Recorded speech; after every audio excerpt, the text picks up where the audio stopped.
Welcome to another episode of what we're calling Ouzo Shots, ladies and gents.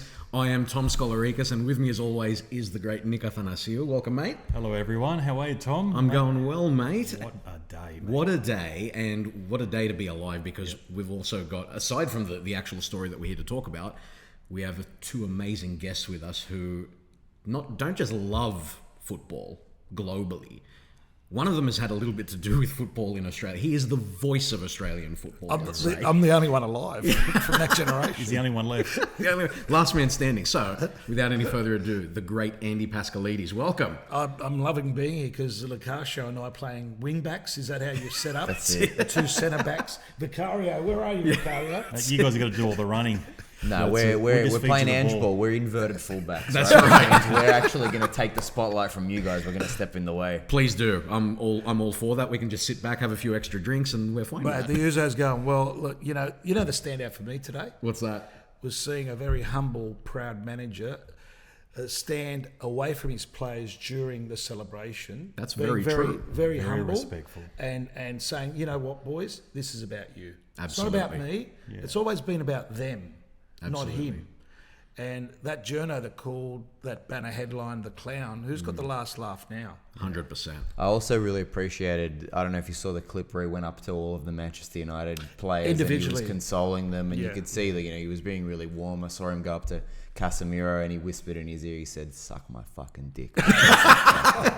And on that note, that's a great way to introduce Anthony Locascio, ladies and What's gents. Welcome up? back. How are ya? Can't stay away. Local football resident. That's That's it. it. Good to That's have you it. here. Good to have you too, mates. Big day for mates. Big day for wogs. Big day for Aussies. Big day for That's Hello it. there, Anthony. You know what WOG stands for?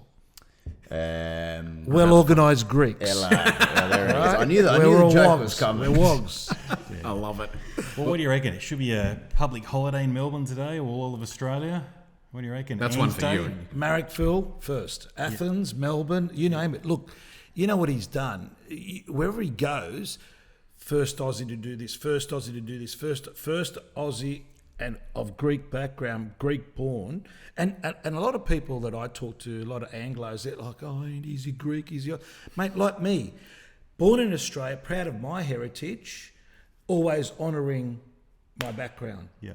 He did it in the reverse. He came here as a kid. He did what I did as a kid, like so many of us did as a kid. Our dad would take us to the football. Like for me, as you know, my choice was either Greek school or start playing football. And my dad gave me that choice, which is very Fantastic. rare. And in Ange's case, he's always been respectful of that journey. Yeah. Look, I totally agree with the sentiment that Andy's posing right now, but I will make one clarification because I saw something that pissed me off. So I won't say who it is because I don't want to do that anymore, but I saw an American Greek publication saying Greek football coach wins.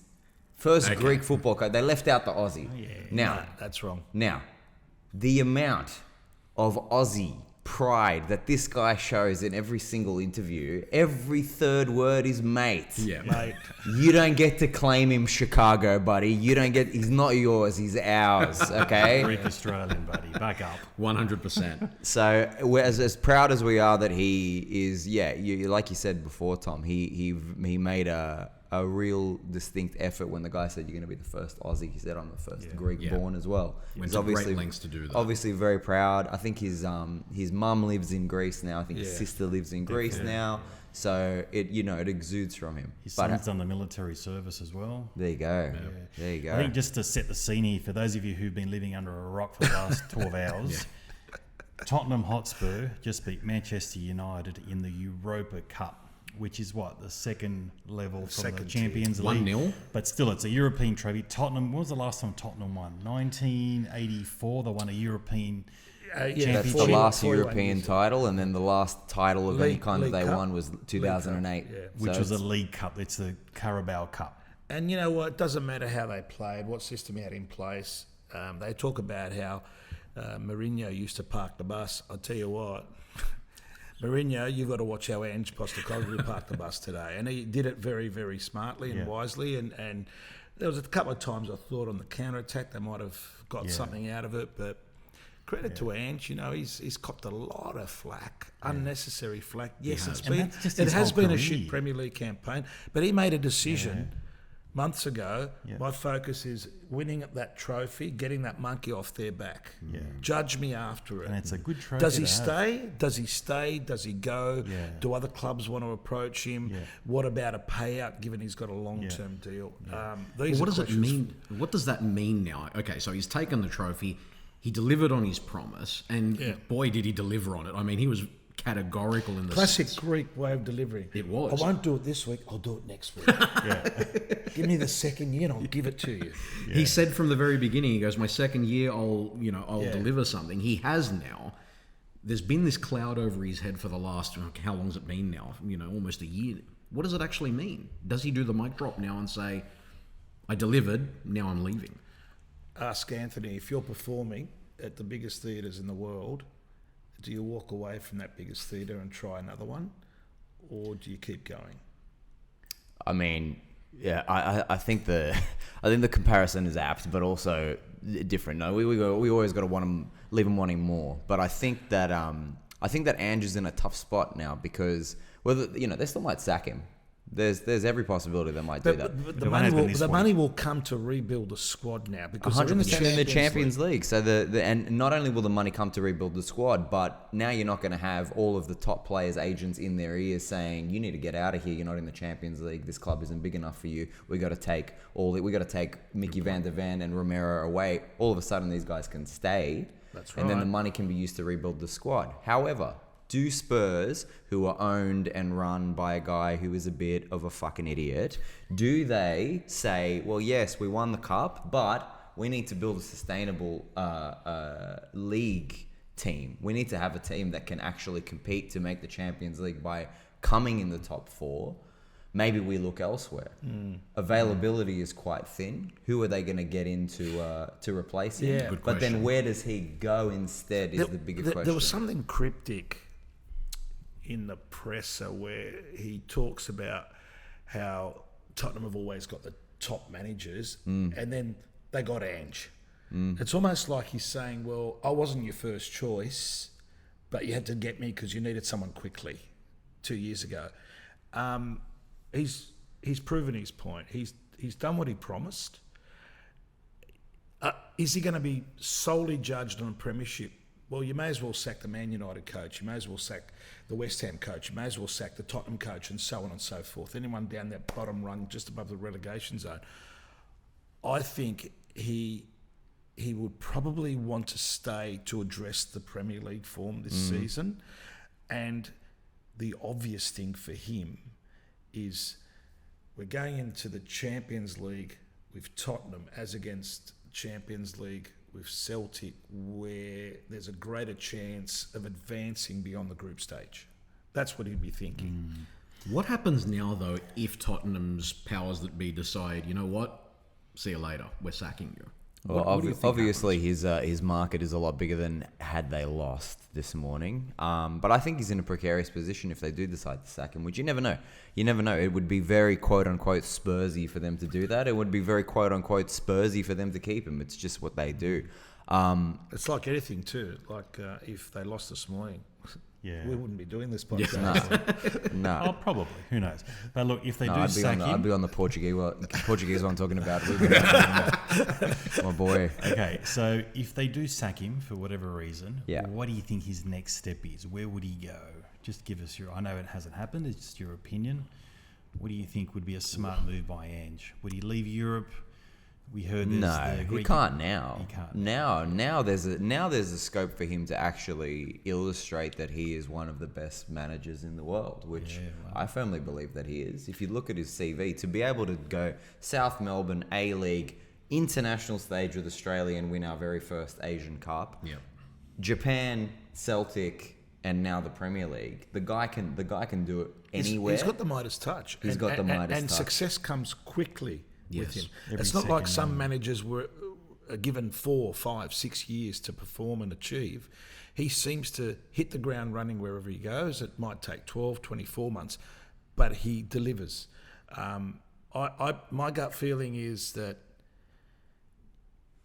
does he want to deal with 140, 160, 180 press conferences a year? and be under the spotlight like that and the scrutiny. You could tell that there were times where it was really hurting him inside, but he was very diplomatic. Do Italian clubs chase him? Do Spanish clubs chase him? Do German clubs chase him? I can't see it happening. I can't see any of those. No? Yeah, the German media, the Italian media, 100%, and the Spanish media, they live in a bubble. Yes, this guy went and won the Europa League, but who is he? We don't know anything about him. We look at his CV. We don't know anything. He doesn't speak any of those languages. He doesn't have any experience in those countries. None of those clubs are going to look at him. And from his perspective, if Spurs do sack him, all right, what happens next? You perhaps look within the Premier League, but as Andy points out, he doesn't love the rigmarole. Like it's the most intense job in the world. Absolutely. Where do you go that's more upwardly mobile than Spurs right now? The only club that I can really, I mean, it's a wild shot, but United. Man United. Yeah. I mean... I thought that this morning as well.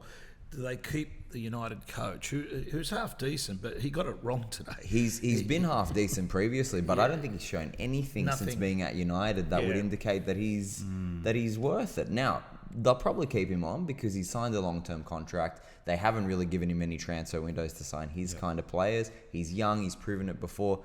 They probably won't, but if they do, that's theoretically a bigger job than Tottenham is. I'm going to be very interested to see how the press now reacts to Ange over the next few days, and perhaps more significantly, the fans. They started to turn against him. The problem for Ange always was the first 3 months in England. He raised the bar that high. There's only really one way to go. Yeah. It's very hard to start, maintain that level of spectacular performances. Yeah. When injuries start happening and your squad's thinning out and you're playing 55, 60 games a season, see, I thought the Carabao Cup might have been the one that he would have got. But one thing that I hadn't really considered until this moment, but I'm sure it's going to play on the mind of because it's not just Daniel Levy that makes the trigger pulling decisions at Tottenham. There's a whole team of people going on, and they do consider things like marketability, things like global economics, things like that.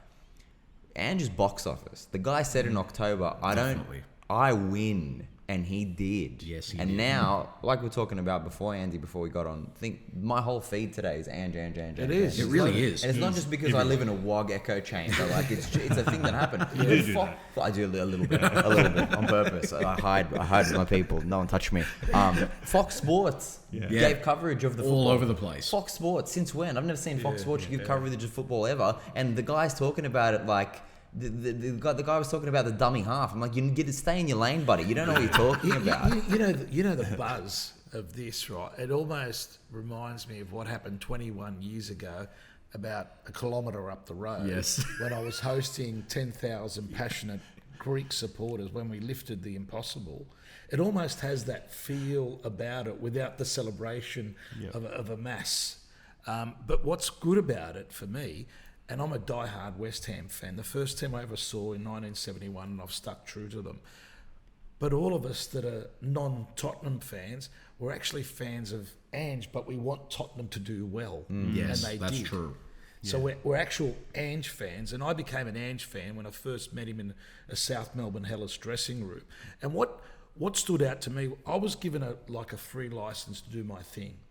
I remember Les Murray telling me, Andy, they love you, just go out there and do your thing. So I used to muck around with the players before games, did Malakia interviews. Yeah. One guy was having a piss in the toilet. I was interviewing Bernie Mariani before a game.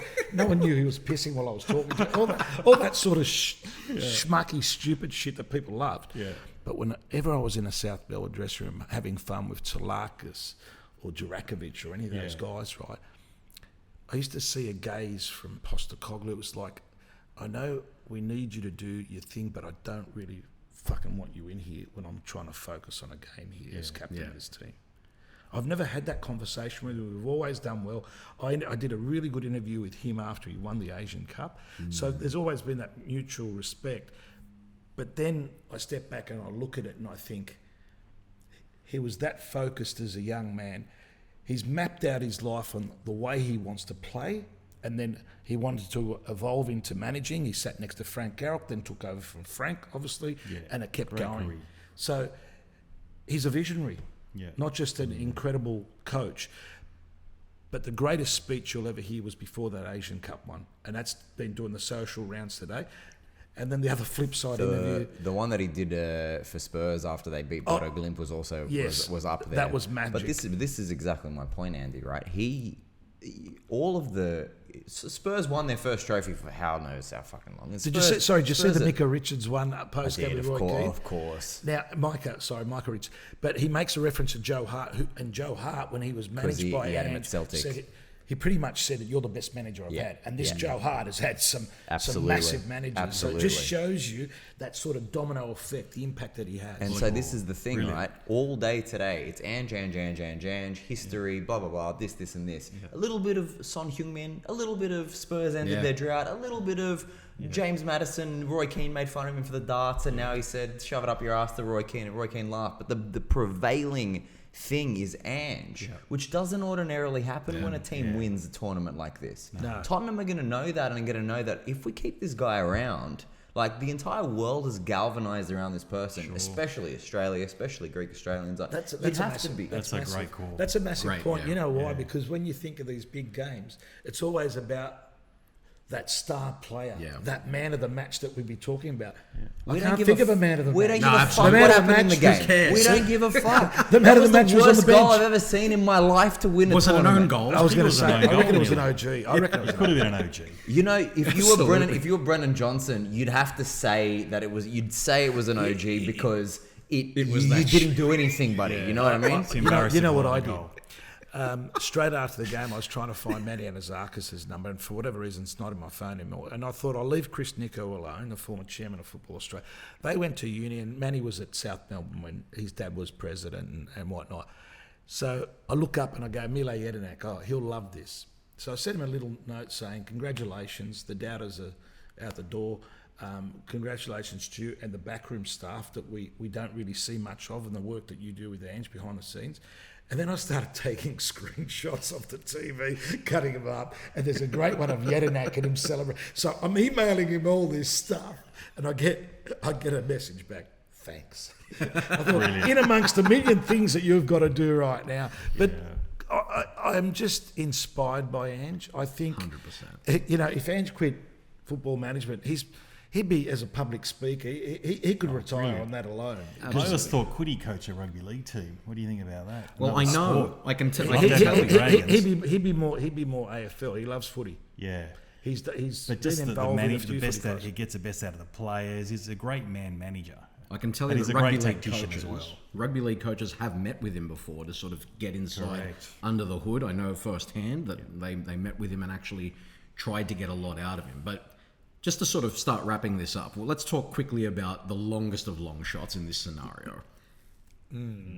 Does Ange Postecoglou end up in Greece, either coaching AEK or the national side any time soon? AEK, absolutely not. Absolutely not. 'Cause that's where he wants to You be. know, I did a comedy show. I did a week in New York, as we've spoken about earlier this year, and then I had to come back and do Harpoon Harry's at Surrey Hills for 15 people on a Monday night. That would be like Ange going to AEK at this point. Harpoon Harry's not bad, man. It's not bad. AEK's not bad either. It's not. But anything after the Premier League. It's not is gonna be- Bunny It's not like the Bayview in Gladesville like I did last night. Let's not talk about that. Bayview. Yeah, rough. Anyway, I'm sensing a bomb here. Woody. Look, it What do wasn't. you think? I think the Greek national team is obviously a great landing spot. Yes.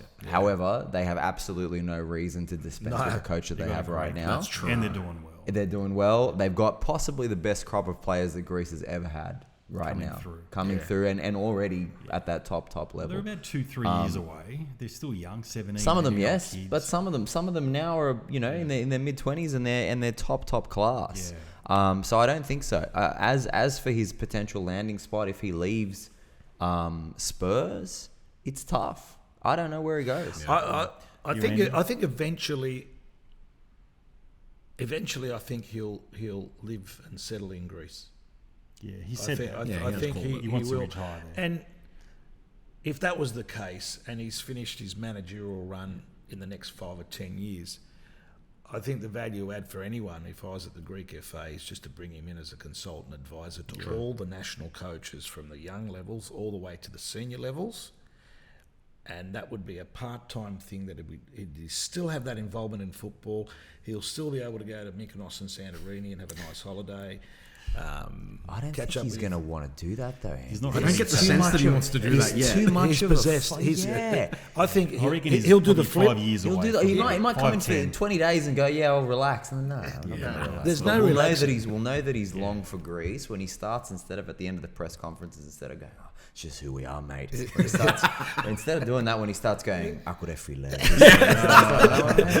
That's coming. You know what I want to know? I want to know, out of the last 24 hours, and I watched the press conference, Ange said, I'm going to go back to my room with my family. I'm going to get a bottle of scotch, have a couple of quiet ones. Brilliant. What sort of scotch does he like? Because we should send him a bottle. That's a great question. Well, whatever it is. What scotch do you like, mate? Mate, get in touch with Single us. malt, Japanese, you call it. That's a great segue. Let's raise a glass. Here's to the great Ange Postecoglou. Well done, mate. Theo Congratulations. But Theo our Ange, not Cheers, those. Theo Ange. In Yamas, Ange, mate. Theo Ange. in Ange we trust. In Ange we Well done, trust. Ange. See you guys next Congratulations. time. It's just who we are, mate.